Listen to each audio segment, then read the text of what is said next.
Hello Gooners, welcome to Arsenal Daily for Friday, March 28th, 2026.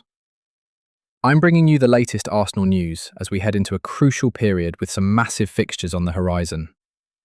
Let's kick things off with some transfer gossip that's been making the rounds. Arsenal are reportedly exploring a move for Newcastle midfielder Elliot Anderson. The 23-year-old has been turning heads with his performances in the Premier League over recent campaigns, and according to BBC Sport, Mikel Arteta sees him as someone who could add valuable depth to our midfield options. But Anderson isn't the only midfielder on our radar. The club is also keeping tabs on Crystal Palace's Adam Wharton, who's apparently keen on an exit from Selhurst Park, as well as Brighton's Carlos Baleba.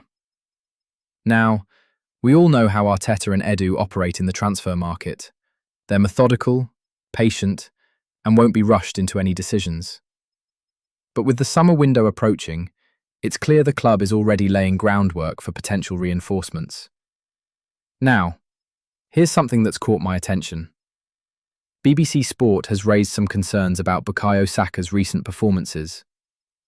Our star winger has started virtually every match this season, and there's growing worry that fatigue might be catching up with him at the worst possible time. Bukayo Saka has been absolutely instrumental to everything we do going forward.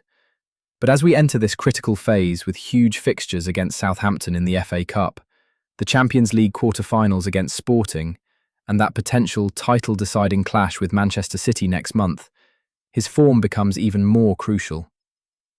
It's worth noting that Arteta has been reluctant to rotate Bukayo Saka, even when opportunities have presented themselves. And look, we can all understand why. He's simply irreplaceable on that right flank. But perhaps with Reiss Nelson and Gabriel Martinelli available as options, we might see a bit more rotation in the coming weeks to keep Bukayo Saka fresh for those season-defining moments. On a more positive note, there's been some fascinating analysis about Arsenal's set-piece prowess this season. Former England goalkeeper Paul Robinson has been singing our praises, suggesting that England could actually learn a thing or two from Arsenal's approach to dead ball situations ahead of the World Cup. And he's not wrong, is he? We've been absolutely lethal from corners and free kicks this season. Gabriel Magalhães has been a constant threat, William Saliba has chipped in with crucial goals, and even Kai Havertz has benefited from those brilliantly worked routines. A lot of credit has to go to our set-piece coach Nicolas Jover, who's turned what was once a weakness into one of our greatest strengths. Just think about how many crucial points we've picked up this season from set pieces. It's not just about the quality of delivery from players like Martin Odegaard and Bukayo Saka, but the movement, the timing, the blocking. It's all so well choreographed. And in tight games, especially in knockout competitions like the FA Cup and Champions League, these moments can be the difference between progression and elimination.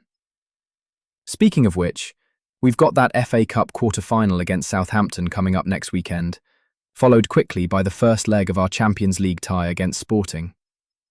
The fixtures are coming thick and fast now, and squad management will be absolutely crucial. Thomas Partey's fitness will be one to watch, as will the form of Declan Rice, who's been the heartbeat of our midfield all season. The good news is that we seem to be hitting form at just the right time. The defence looks solid, with David Raya continuing to impress between the sticks, and Gabriel Jesus is starting to look sharper up front. If we can navigate this next month successfully, we could be setting ourselves up for something truly special this season. That's all for today's Arsenal Daily. I'll be back soon with more news and updates as we approach these season-defining fixtures. Until then, keep the faith and come on you Gunners.